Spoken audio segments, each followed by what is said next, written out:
Welcome everyone to Almost Cancelled. I'm Peter, and today I am going to be talking about The Nevers Season 1, Episode 5. It's called Hanged. So, full spoilers for the episode, as always. And very curious to get this one, because the ending of Episode 4 was perhaps the most tantalizing story tease that they've had up until this point. What's interesting about it is that I come out of this episode, I'll start with the positive statement. I think in a lot of ways it's kind of the best episode because it had the best pacing, it built to a significant event in a way that felt very both natural but was also kind of a swerve in where the episode seemed like it was going. Based on what the main characters were going to do, there's kind of a switch, where they switch to a different mission, and the other mission we'll presumably see some of next episode. I assume we're going to anyway. It'd be weird if we didn't.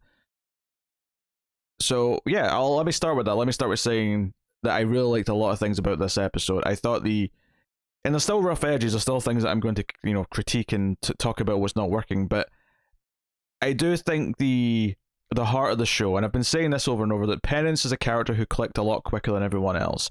And her heart in this episode, and sort of standing for what she believes in, and even if that means going up against Amalia, was very strong. And I thought they mixed humor into that very well, and the kind of the scene where they sort of make everyone pick a side, which I didn't necessarily feel like they had to do if you really stop and think about it, but it made for a fun scene where characters got to play off of each other. Some of the minor characters, like Nimble, the little joke about how Nimble was going to go with Amalia but then switched when was offered money. So, that's a neat little joke. I also get a kick out of Amalia saying, but don't do that because that's mental, when she's talking about what Penance is going to do.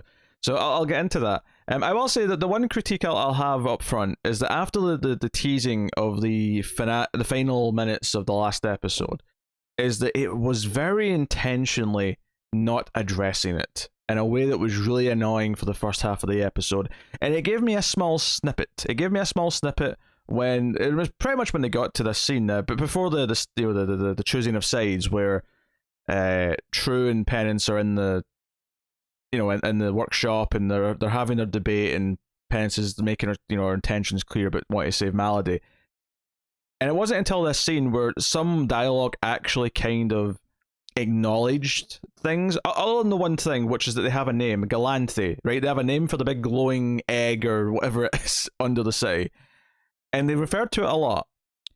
But for the first half of the episode, no one was really talking about what they knew about it. Like, clearly True does, and she's made it very clear to Penance and seemingly some of the others that they have to save this thing, and it represents hope, and it will give them an idea of what to do next. But, I spent a lot of last episode's discussion talking about what she really is. Does she have an alien inside her? This, and this. And this episode was so avoiding the subject in a really kind of weird way, where why are no characters talking about this? And it kind of came to the not that they would jump to that conclusion, but the message was for her and it made her cry. She had to have explained that in some way. And it came to the idea to me was that, well, clearly she has to have told at least one person. Penance clearly knows some stuff. And later on in the episode, she says something like, she was given this message a month ago, which feels like a big time jump, to be honest, given things, but that's fair. And but it wasn't until this scene where Penance finally said something about going down there because of the message, or why are you here? That was the question. She said, why are you here? And she says, I don't know, I'm hoping this will tell me. And that was the only line of dialogue in the whole episode that made it feel like, oh, someone actually questioned why this was for her, and maybe there was a conversation that we'll see later on. We'll get privy to that at some point. But it was so weird how it was just kind of ignoring it for half the episode, and I was worried early on because I really thought it was going to hurt things. And luckily, the actual story of the episode was solid once it got really going as the episode went on. But it was a really glaring thing that was really bugging me, and not in not in a normal way where an episode of TV or a movie wants to tease you with something, and that they're teasing you, so that you're sort of having fun with them, drawing it out, and they're going to build to big moments and sort of pay it off. And it didn't feel like that. It felt like it was just oddly ignoring it in a way where characters seem to be acting as if they had more information all of a sudden, and I'm out of the loop. And there's ways to do that. There's ways to, it's just the classic heist movie formula, right? Where you have characters explain part of a plan, but then when the plan's actually happening, the actual secret ingredient, the secret final step plays out, and it finally reveals what the plan was all along, and it's kind of a big moment, and that's really cool. But it didn't feel anything like that, though. It felt just oddly absent for like half of the episode. We have a name for the thing now, Galanthe, which they threw out very casually. And it's not so much that if you want to skip over the explanation and come back to it later when it's like more dramatically relevant, I can sort of get on board with that. But even the way it's first said is just so casual, like it's a known thing. And I feel like maybe having like Penance say it, but have her kind of like hesitate, or have her kind of like, say it in that way where she's only just heard the word for the first time recently, so she's still kind of like, this Galanthe, just have her emphasize it as if it's something new to her, that, or something. I don't know, it felt like it was just thrown in there, and okay, this is just a thing now, okay.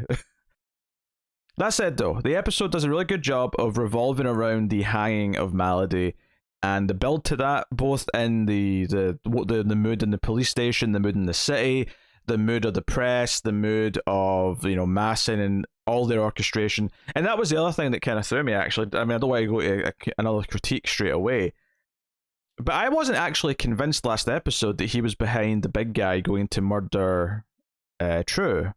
And this episode, like, he says it so casually to his, like, his fellow lords or whoever, and it's like, okay, I guess he was behind that, but I thought he worked for the Beggar King. And then later on in the episode, there's a scene where Beggar King addresses this. He's like, hey, well, he thought he was taking an order from me, but it actually came from you.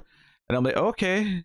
I feel like we're doing a lot of explaining of things that didn't feel like they should have needed explaining. It just feels there's some messiness in some of the details here that are kind of hanging up occasionally. But it's even with these faults that I still think this is the best episode. And I think it's because the heart of it, which in large part is presented by Penance, and she has been one of the strongest characters, but it's so focused, it's so... And we keep hearing about this plan to like dig down and get to the Galanthe, and there's very vague statements about it. We know that Augie's going to help, and so on. But we're, everything else in the episode is building to this hanging, and the political sort of intrigue around it, the tension of the city, the thought that the Touch might react because they're hanging one of them, and of course we see True's reaction is basically just no, but she's still a murderer. She still did bad things, and it's a legal execution, for better or worse. It's not something. But then of course it becomes politically clear as the episode goes on that this is more than that this is a statement. There's a debate early on in the episode about, from Mason and his fellows, that should this be public, and because public executions have been outlawed for like 30 years, and he's like, no, we're bringing this back. So they are changing things. He's doing something differently because it's the Touch that they're dealing with. And so he does have a motive for this. He does have an agenda by doing this. He wants to incur the unrest. He wants to make a statement to the Touch that this is, in their future, their potential, that this is their place in the world. And, and Penance quite rightly eventually calls it a lynching. That's, it's presented as a legal ceremony. It's presented as something that's just, but it's ultimately a message, and it's ultimately a lynching.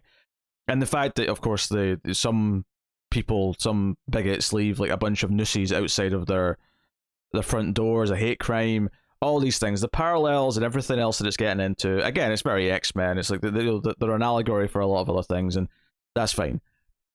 So all that's good, and it's all focused. And I really enjoyed the scene with the reporter lady, which we'll definitely get back to her later.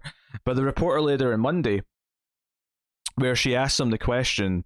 And I really like this response. She asks him, why did you take a job that you hate so much? Because he's talking about the murder.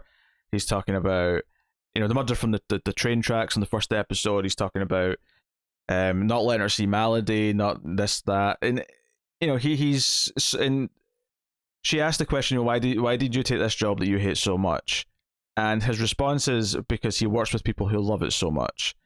And that was I think Monday, who I wasn't super into in the first episode, or maybe the first two, has been very surprising in how much she's grown on me. as they've developed the character. I think he's had some of the best kind of narrative through line, and kind of the gradual exposing, because he has a temper, he's flawed, he's a flawed character for sure, but like this little moment of depth here where, you know, it kind of nicely feeds back into that scene from last episode where he stopped the other cops from killing, you know, Malady, where he said, no, she gets justice from us, we don't do this.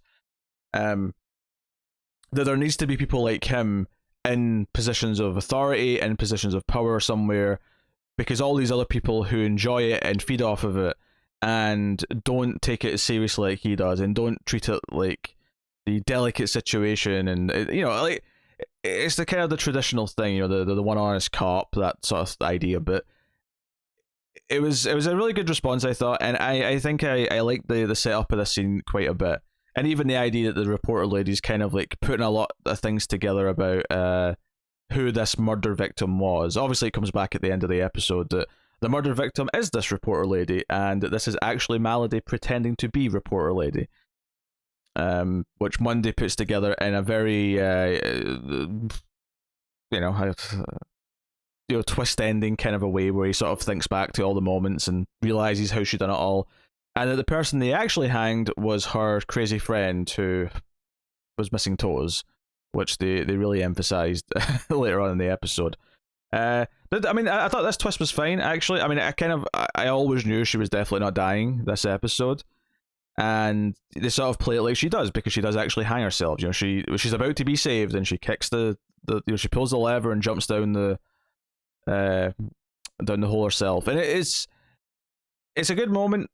And the reveal that it's not really her, I think, worked because it was kind of a nice thing where as soon as they started because I didn't recognize her before, you know, it worked well enough on me because I didn't recognize her, and then, but it was visible enough that as soon as the start of the montage where Monday was figuring it out, the second it showed her again, I got it, and I saw her. I saw Malady standing there as this reporter lady. Like, I as soon as it just gave me one nugget was all I needed to go, oh, it's her. And you can see it, and, you know, having the actress actually do it, and, you know, have a wig on, and a small amount of alteration made it very convincing. It didn't feel like a cheat because it was actually her. And maybe other people saw her last week and thought, yeah, that's just her. What are you talking about? That's that actress. But I didn't, so it worked well enough on me. But yeah, so the big turn of the episode is that ultimately Penance says she's been up all night, and you think she's been working on the drill to go get the Galante, but she's like, no, this is how we save Malady. And she just sort of comes out with that this is what she's been obsessed with all night.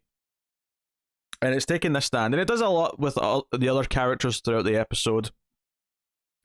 We see them reading the paper, talking about what this actually is, talking about how they're actually doing this because, you know, they're hiding her in public because she's touched. That's why they're doing it. It's a thing, and, you know, and it's very important that Penance hears this conversation. She's in the foreground listening to all of it, and they, you know, have this debate. They have this fight about what they should do, and True doesn't want to let her do it in the first place, but ultimately gives in. And I love that when she does kind of give in. Now, she doesn't obviously offer her help. She's still going to go do what she thinks is important. But ultimately, when she does agree to let her do it and not stop her, it's because Penance, again, plays to the heart. She plays to this idea that every time something awful happens, every time there's nooses left out the door, every time the world tells all of the touched what their place is in the world, they die a little bit inside. Not even specifically her, but she's talking about the rest of the girls. She's talking about the children. She's talking about all the young people, and like, what world are we fighting for them to live in? If, you know, like, fighting this is just as important, because they have to feel that they belong in the world, and they can't be put into this corner and told their place. And I think when she poses that argument, True effectively can't win anymore, and it's the point where she just has to give in. But it still leads to a funny enough scene where they're telling people to pick sides about what mission you're going to go into, and we have the drama of Augie going with True, but it sounded like he was needed for that plan. And likewise, Penance offering money for Nimble, because the plan won't work otherwise. Like, but true screaming, that's cheating. Like, there was funny elements in here, and this was kind of, where it works, where the humor is neatly embedded in it, but the actual drama that's driving the scene, and both of them standing up for something, and both of them have, I think, relevance to me as a viewer, at least for my own interest, because Penance has been one of the strongest characters, and she's standing up heroically for something she believes is right for someone who is awful. Like, Malady is not a sympathetic character as of yet. She is chaotic evil in every sense of the word, and maybe they'll make her sympathetic as time goes on, but the idea that she has to stand up for even her shows you how good she is, shows you how much of a heart she has. So you're kind of rooting for her because it's very easy to sympathize with Penance, and it's very easy to get on board with her. And on the other side of things, I think from a plot perspective, I'm very intrigued by, okay, what exactly is true? Who actually is she? What is this thing? They're teasing that briefly. We get that one scene with the scientist and Bidlow underground talking about it. She wants to destroy it, but they can't. But it is starting to, like, maybe hatch or something. Like, it does crack, but it cracks of its own free will. And speaking of that underground scene, I will mention the telekinesis girl does briefly make something float. So I'm wondering if there's still something of her in there that's going to eventually come back or gain some control or something. But interesting stuff. So that scene was great, and then I thought everything with the actual hang, because we don't see True really, well, we see her briefly at the end of the episode, because they get back and the other team are back as well, and they also seem to be hurt and beat up. And again, I assume we're going to see that, the other side of that, but, we get stuff with the other, we get the hanging stuff, we get all that, and we get that play out. And I think most of that is also very solid. I think, Harriet really, like, has been a notable enough character with her power to freeze things and make them smash, and she's been one of the more recognizable voices on the show, but this episode gave her a couple of really big moments, which is, not only is she, like, not only is her power really indispensable in the plan itself, but the idea that we hear her complaining early in the episode about the hanging, so it makes sense that she joins Penance's group. And it also makes sense that, again, she's a lot of sympathy. She's kind of like, I want to say she's like the second Penance in some ways, but I think it's very easy to sort of like get on board with her fiery nature. So when you do see her be trampled, after she's literally gave people an exit to save the normies, right? Because that's the big thing, is that Malady has rigged all of the metal railings. I mean, that's just rigged, I don't know if that's the right word, but she's got her henchmen, like, setting it off, so she's trying to electrocute everyone who's watching the hanging. And this is the beautiful thing of it, is that Penance then gets hurt. She electrocutes herself when she goes to save all of the people. The people who are there to watch the hanging, who are, fairly, arguably, some of the worst of the normal people in the city, because they were the ones who were determined to come see this and yell that she deserves to die. She's got out of her way to save some of the worst members of the public, from her perspective, and she's still willing to do it. Again, enforcing that her heart is not just because Malady is, a touched person, not just because she's one of hers. She's willing to save everyone, and it sort of proves by the end of the episode that that's who she is, and that's good. That's really strong stuff, and part of why I think this episode rises above, despite its flaws, and despite the things that should piss me off, that kind of does piss me off about how it doesn't address things from the past episode, but some of its highs and some of what it does is really good. And yeah, so a bunch of people do die. There is a teaser in the episode that, like, Masson didn't even want electricity to be installed. He thought that was too liberal of a move. So when the electricity, like, happens and everyone starts being fried, he's like, effing electricity. Like, I don't know, that gave me a chuckle. Just the idea of people who, like get in the way of change, and we look back at it 100 years or so later, and it's just kind of silly. But I totally buy there was people at the dawn of electricity who thought it was a bad idea. I totally buy it. I've never believed anything so easily in all my life than that.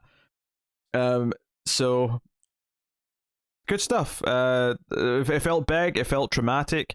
Some of the action was good. Nimble flat firing the discs. So the older lady, the older Asian lady, who I mean, it did a good job in this episode of introducing her briefly, or reintroducing her. There's a moment early on where she sort of slams the big metal door with just like a little touch, just to emphasize like who she is and her power set. And it isn't notable as well that True does like she does pick True's side, but True sends her back to Penance to help keep her safe. And that's, you know, it's sweet. It shows that there is still a bond there. There is a lot going on here. It's not just like, oh, this is everything breaking down, and that's it. I should mention as well, I really enjoyed, you know, because there's a lot of sexy stuff in this episode with True and Cousins, and that, and it's not so much that I felt that this was too graphic or anything necessarily, but it was more that it felt like we jumped straight to this after a couple of mentions that they might they've had an affair in the past. And we've jumped immediately to all this. And I get we can maybe extrapolate that after the emotional message that she got at the end of the last episode, that the emotions have been heightened, it's maybe led to some more stuff happening. But it does get very raunchy. I mean, there's like the straight up, you know, finger banging and licking of said fingers. It's all very, very erotic. But the reason why I'm saying that I'm even bringing this up right now is because I did enjoy a scene that I was worried, are they going to do something like overly erotic with Penance? Like, what is this undressing scene? And obviously we see the marks on her back, which I thought, oh, maybe that's the important thing. But it became a really fun scene because the point of the scene is that she notices a bird out the window and she sort of covers up and starts to question. After a moment, she's like, wait, could that be Augie? Is Augie in that bird? Is he watching me through the window? And I got a slight chuckle out of this even at this point because I thought it was kind of a funny idea. But then when she says Augie, as if she's talking to the bird, and then he immediately just walks in and says hello, like that was legitimately quite a funny moment. And then he plays, you know, the fumbling, like trying not to look, you know, dude, and it, you know, it was all very heartwarming. And you know, I did enjoy the, like, she has that temperament and that kind of like rhythm to her dialogue where she gets away with the joke that comes after this, which is where she's like, oh, so you weren't looking at, you know, stuff that only a husband should see, and he's like, no, I would never. And then she immediately shifts with, so my naked form is dull to you? And it works. It didn't, you know, it's the sort of line that certain actors could give, and I think it might play as just an annoying, like, joke. But I think she has the right, she has the right delivery of her dialogue, I think. I think Penance is pretty well cast, but the, I thought it was a funny scene. And I also liked the interaction with him and True afterwards, where she is very friendly with him, and he asks about the Galanthe, and she gives, you know, a little bit about, oh, you know, maybe it'll give us a place to go. I can't remember the exact, you know, thing she said, but, you know, it'll give us a direction, some sort of idea, and then she says, would it be too, you know, sentimental to just say, you know, hope, like they might give us hope? And Augie responds with, you could have just said that, and that would have been enough for him. And it made me like Augie a little bit more in that moment. And it even made me like True a little bit more in that moment. I think some of the characters are really benefiting. I still like Swan that much, but Swan's inclusion here is not as at the forefront as it has been, so it's fine. It is worth mentioning, Bidlow did kind of notice that Augie's drawing pictures of Penance, so she's sniffing that out for future reference. So, I like these scenes. I thought this was all good stuff. And it's funny because in these moments I was all frustrated because I was like, yeah, I feel like we should be talking more about all these things that happened in the last episode, that we're kind of dancing around it. But I thought the actual character, like, tidbits and the character growth and what it was revealing about all of their worldviews during these scenes. And it is worth mentioning as well. And I've said it's worth mentioning like 5 times in this review. But in this moment, this is kind of the prelude to Augie picking True's side later on. Like, he goes on that mission. This little moment where he does want direction. He does feel a little bit aimless, perhaps, and obviously he's infatuated with Penance, and that's something, you know, that he wants to pursue. He wants to pursue that relationship, but he does feel a little bit lost, and he would like some direction, and that's important to him. It's nice to see him interacting with more of the other characters now as well, I think. So I do think that stuff's all pretty solid, and like I say, the actual build up to the hanging, the jumping down on the desks, the using the cold breath to like get out, and the horrific trampling, this horrible occurrence to sort of, and you know, when the Beggar King is paid off. I did like that scene as well. Actually, I like the scene where the Beggar King, you know, Masson comes to him, and it feels like he's trying to build an alliance, because he's like, hey, you know, these touched are, you know, bad for both of us, and that's kind of the sentiment to his whole speech. And the Bear King basically says, "Look, I adapt. I adapt to anything. I'll be here no matter who's in charge, no matter what's going on." Burger King has no particular interest in getting rid of the Touched or giving a shit about it. But then Massey's like, "I'm not here to make friends or an alliance. I'm here to pay for a job." And he's like, "Oh, well, you should have said." So Burger King, true to his character so far, is in it for the money more than anything else. So they're there to cause some chaos, just enough chaos to make the city feel like it's on edge because of the Touched. And after obviously this murder that Malady pulls off, before we see her take off her wig and go laughing into the streets, it is going to create this anti-Touch sentiment. We're going to see things get worse before we see them get better. There is a potential down the line, of course, to have a big story where they kind of win over the hearts and minds of maybe a good portion of the city, but at least right now that's not. Things are getting worse, and this has all been about the public perception. And bizarrely, despite the fact that Malady's still alive, Masson in many ways got what he wanted out of this, despite everything else. If anything, the murder of dozens of people at the front of the crowd, maybe more than that, probably helped his plan. It probably helped out the story that he is trying to tell, the narrative that he's trying to build. So yeah, solid stuff there as well, I think. And yeah, so before Malady does go off and take off the wig after we get the big reveal for the ending, she does save Harriet. She does, she's the one who picks her up when she's being trampled, and I think that's interesting. And I do also think it's very interesting that she's clearly trying to understand Monday. She asks all these questions about Melody in the episode, which I liked. I liked that scene on its own, but with the hindsight of this is actually Malady trying to get to know who Monday is, and is it for manipulation reasons? Does she plan to use him for something? Does she actually recognize something good in him? Because she does recognize good in certain people, perhaps. It's hard to say. I do wonder if by the end of the show, and I say that because because next week's the last episode for now, because they had to stop shooting and we've only got 6 episodes for now. I don't know if they're going to do season 1 part 2, or if season 1's just now officially 6 episodes and we just have to wait. And next time it'll just be another 10 episode season 2, continuing from there, or if they're going to do a 4 episode part 2 kind of thing. But we'll see. But yeah, good stuff. There's a lot of good things in this episode, I think, and again, it's the characters. It's building of the characters, and I'd feel like at this point, I mean, True, a bit more as well. I think True has more admirable qualities now than she did before. She's still playing maybe I don't know, third. I think Penance and then Monday are probably the ones who are really sticking out with the development and really making me, engaged in the show.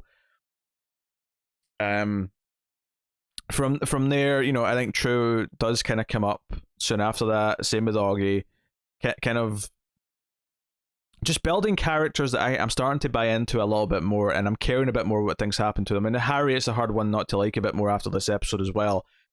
And the more it builds connections with the characters, the more I can forgive other elements that maybe are a bit messy or overlong or just a bit too HBO because it's on HBO and they have to have a quantity of swearing and nudity for sometimes what feels like no particular reason, but tis what it is. So yeah, good stuff in this episode. So hopefully it wraps up with another solid one, and I'll be looking forward to its return, which I'm fairly confident it will be, because I've not heard much in the last few weeks, but I remember them saying that the premiere was one of the biggest watched, or the most biggest watched original premiere that HBO's had. So hopefully that means that we're definitely getting the rest of the season, if nothing else, and we'll get to see where we're going. I think the fact that they hired a new showrunner, or promoted someone to a new showrunner, a few months before the premiere, which suggests that they are ramping up the continuation of it. Because otherwise, why would they bother? These 6 were effectively done. Maybe post-production was still happening, but they were effectively done. So, yeah, let me know what you thought of this one in the comments below. Like and subscribe, all that stuff. Get me on the Twitters at Wibble89, but you can get us on Twitter at mailed_fuzz for channel updates. And you can, of course, support everything we do for free by liking, subscribing, dinging the bell, all that good stuff on YouTube. It does help out a lot. There's a reason why every YouTuber tells you to do it, because YouTube values it and makes the video more discoverable to more people. But you can also, of course, go over to patreon.com/MailFuzzTV and support us for as little as $1 per month and help keep all the content coming and maybe get some bonuses for your troubles as well. So thank you very much once again for watching or listening. We always appreciate it. Keep watching TV. Have you got any vanilla?